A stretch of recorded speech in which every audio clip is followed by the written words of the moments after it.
What's up, people? Welcome to our review of the A1F by DYU. Definitely one of the best fully foldable e-bikes of 2024. We also released a complete unboxing video. Well, it turned out to be a bit shorter than expected, but if you want to have all the details, feel free to check that one out too. The link should be flying in right about now, somewhere over there. Otherwise, let's get started. The A1F, or as it's sometimes called, the A1F Pro, is not the most expensive foldable e-bike by DYU. They also have, for example, the A5. It's actually a bit smaller, it's only 14 inches instead of 16, but it has a full screen display, for example, and therefore a bit more functions. I chose the A1F for this review, however, because it has a way slicker design.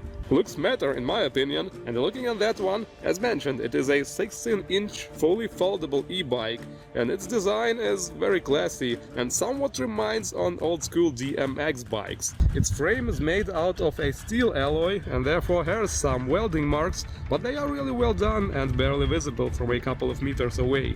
Compared to the more expensive C2, for example, also a 16-inch bike which has a one-piece magnesium alloy frame, in other words no weld marks at all, but its design is quite ugly in my opinion. Same applies to the black matte paint finish the A1F has. Black with red accents, my absolutely favorite combination. So visually I absolutely love this thing. And another thing I also really like about this bike is that the battery is nicely hidden inside the frame and does not obviously stick out like it is the case with many other e-bikes. That also means, however, that the battery is not removable on this one. Well, technically you can remove it, of course, there are some screws here as you can see, but it's not as fast and convenient as it is with other e-bikes. Like for example the C6, there you can completely remove the battery easily and charge it separately. Also, charging this e-bike is a bit complicated as the plug goes in down here. As you can see, there's the... yeah, this is where it goes. Yes, it is a bit hard to reach, but yeah, it's not such a big problem obviously. The wheels on this one are, as mentioned, 16-inch aluminum alloy made with IP54 waterproof nylon tires, going with a very cool looking city hybrid tread pattern and also 6-spoke style rims. Also adds to this somewhat old school look. And they are also very easy to clean in addition to that. The motor used here is a powerful 250 watts brushless rear hub motor, and it's a bit confusing because on the web page it says 250 in some places and in other places it says 350, and in the manual of this bike it says 250 also. So I emailed the company and they said that the motor is rated 250 watts but can reach up to 350 watts with significant power output. Well, we will see about that. It has a max speed of 15.5 miles or 25 kilometers per hour. The battery is a 36 volts 7.5 amp hours and it takes about 5 to 6 hours to fully charge, and that gives us a max range of 30 to 37 miles, which is 48 to almost 60 kilometers, and that actually sounds a lot. So the frame and the handlebar are foldable, and the handlebar itself is actually also foldable in several places. It has those quick detach locks that are actually very practical. Just make sure to close them properly, for God's sake, or you might experience the seat or the handlebar going down on its own during riding. That's not very fun. However, another really cool thing is that the pedals are also foldable. Just have to push them in like that. And there we go. This is also very practical. The pedals are made out of a very solid feeling rubber alloy mix and even have some reflectors on the sides. They seem quite strong and reliable as well. This bike has front and rear cable pull disc brakes. That of course means that you have to pull the handle a bit harder than on hydraulic based brakes, for example. They do seem to work pretty well, but we will also do a proper braking test later in this video. We also have some high brightness headlights at the front. They are pretty good and illuminate a wide range. The cone could be a bit bigger in my opinion, but it's just because of the way the lamp itself is shaped. There is also a reflector beneath this lamp and also one at the back. It also has a tail light, so to say, It is also quite a powerful fog light, but it runs on a separate battery and is not connected to the main one. Also, each wheel and, as mentioned, also the pedals have some nice reflectors. So driving during nighttime should be pretty safe with this one. The seat of this bike has a decent amount of padding, and it also includes those rear springs. They are pretty strong, and I do find it quite comfortable to sit on it. The bike weighs only 21.2 kilograms, so it is quite easy to carry it with you if you have to go up a set of stairs, for example. And it also has a load capacity of 120 kilos. As already mentioned, this bike does not have an actual LCD screen, but it does have a basic LED display over here, showing us the charge status of the battery, for example. We have to hold it for 3 seconds to turn on. So it does not show exactly how much percent the battery has left, but it's enough. There are 5 LED lights, so you know roughly what's going on. And it also shows you which gear you are currently at. As you can see, here is mode, and we have low, mid and high, because this bike actually has an electric gear shift accelerator. This is very cool, and it allows you to switch gears really fast mid-ride. Other than that, we have a bell over here. It's actually adjustable. And the grips also, they are really good because they are locked in place, as you can see. They're very sturdy and very reliable. There are some companies that really cheap out on this and just use those silicone sleeve things. They use those kinda sleeve-like silicone grips that are they basically just slide over the handlebar and you can rotate them, which is not the case on this one. Also, I really like this pattern and also the shape of them. It's actually quite comfortable when you ride. You can put your hand like this in a somewhat of a rest position. It's very cool. And this thing here, by the way, is a push throttle. It's completely optional. You can actually remove it and disconnect it over here. It's made for completely electrical riding, because this bike, it has 3 ways to ride it. The manual one, where you just pedal, obviously, and then the assisted one, where the more you pedal, the more it gives back. And this is where you can also shift gears depending on the elevation and so on. And then there is the fully electrical way to ride it using this push throttle. So basically you don't need to pedal at all and it rides on its own. Of course, that way the battery will be drained really fast.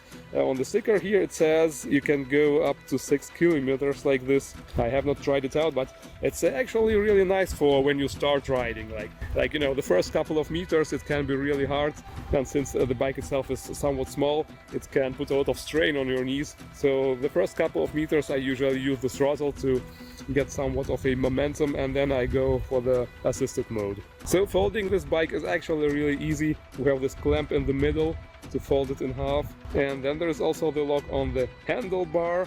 You can also put the seat down and obviously also fold the pedals themselves. So it becomes really small, really compact, and this is really cool because I can even fit it into my small Fiat. And this Velcro strap, by the way, it can be used to put it over there. It was like that when it was packaged, so it does not unfold on its own for some reason, like if you have a bumpy ride in your car or whatever. So it's not absolutely necessary, but it's a nice touch that they added that. And yeah, the unfolding goes pretty much the same, just backwards. It's actually really quick and convenient. Just one more time, make sure everything's locked properly so nothing bad happens while you ride it. So what does it feel to actually ride this thing? Well, as mentioned, the A1F is a 16-inch bike, so probably not meant for super tall people. And I am personally 180, which is 5.9. So I am fairly average, and for me it does feel quite optimal. This bike also has a kickstand, by the way, as you can see down here. It obviously gets its job done pretty well. The frame of this bike is really low, so getting on it is super easy. I guess it's also practical for a bit older people. So to turn it on, basically just hold the M button for 3 seconds, I mentioned that already. And switching gear is really easy with plus and minus buttons. And if you hold the plus button for 3 seconds, the front lights go on and off. The riding itself feels a little bit bumpy when you go over the curb, for example, or where there are other uneven things in the street, which is absolutely normal, of course. It actually does a very good job absorbing the shock through the tires and also through the springs of the seat.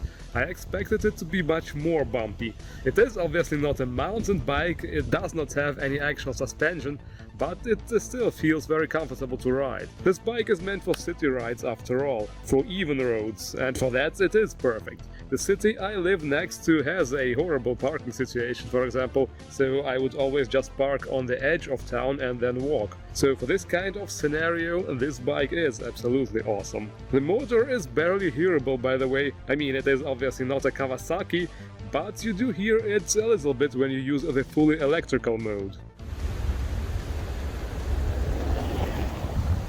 So we're trying to go uphill a little bit here, a little bit of elevation, and right now this is obviously the pedal assist mode, where the more you give, the more it assists back. And this right now, this will be the fully electrical throttle control.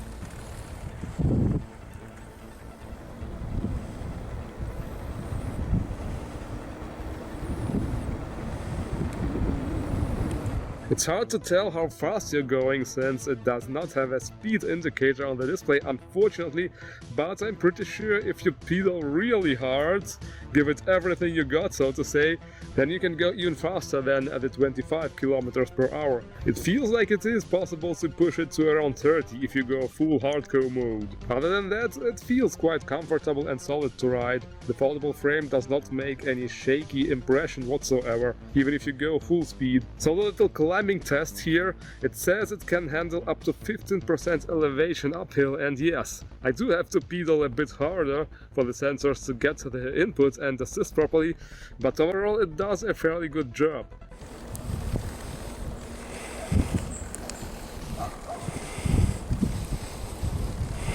For a 250 watts motor, it performs really not too shabby. I guess what they said about it being able to go to 350 might be actually true. But okay fellas, this is where the fun begins. It's time for the emergency brake test. Okay, let's go full speed downhill and then see what happens and if I will be able to come to a stop in time or not. Well, hopefully.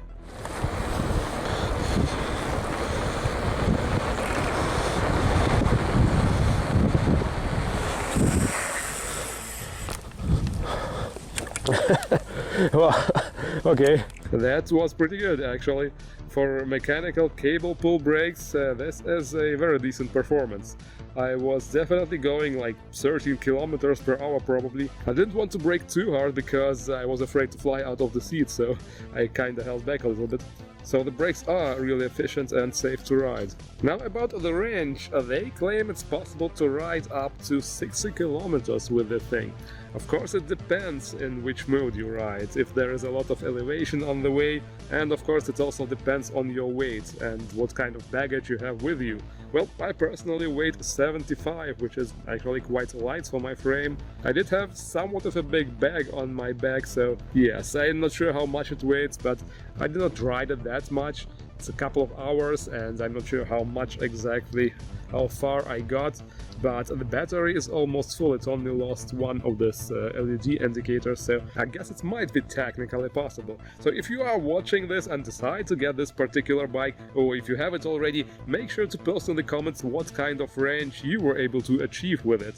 I am generally curious how it works out for other people and how close they can get to those promised 60 kilometers. Because with this 7.5 AH battery, it sounds like a lot, to be honest. I also tried a little off-road action just to see how well it performs, and it's actually quite good. It's fun to ride and it's not as bumpy as I expected, even though the roads here are obviously completely uneven. As I said, it's definitely not a mountain bike, but what it is, it performs incredibly well. So one thing I really like about this bike is its frame. It really feels solid. There's locking mechanisms, they work perfectly. There is no play or anything. It really feels absolutely safe to ride. And I also generally like how small and compact it gets, and the fact that I can fit it into my small car. Also the fact that it has this baggage frame at the back where you can put some like, you know, those bags on the side. You know what I'm talking about. That's very practical. Also this cushion, it was actually not on the pictures on the webpage, and you can also remove it. It's just a couple of screws. And just one thing, it is not meant for a second passenger to ride on it, because it has only a capacity of 25 kilos, so I would not recommend trying to fit another person on this bike, but I think nobody is that stupid to try to ride with two people on such a small bike. Or other people like that. But yeah, overall it feels really comfortable to ride, and it also did very well with the elevation test. and also with the brake test afterwards. For a 250 watts motor, it performs incredibly well, so I guess what they said about it being able to reach 350 watts with the correct voltage and whatever, I guess it's actually true. So the only cons I can think of are that, well, it does not have an actual screen with an LCD display. Like, for example, a speed indicator would be cool to know exactly how fast you're going, but the stuff it does have works pretty well. I really like the electrical gear shifting. It's really fast and convenient. It actually reminds me a little bit on, you know, machines I used to work with as a building machine mechanic. What is also good is that it does not do any rattling sounds while riding, because I heard some bikes are actually supposed to do this with a stand, for example, or also with the mud guards. It does not happen here. When you ride, it's actually pretty smooth, and the only sounds you hear are the chain, and also in fully electrical mode you do hear the motor a little bit. So yes, it is a very decent e-bike for city rides, shopping and so on. It is really fast and powerful, and this motor will really get you where you need to be. Anyway, thank you all very much if you watched this far, and if you decide to get one of those, make sure to follow the links in the description below, and also make sure to use the promo code to get a nice discount bonus for your purchase.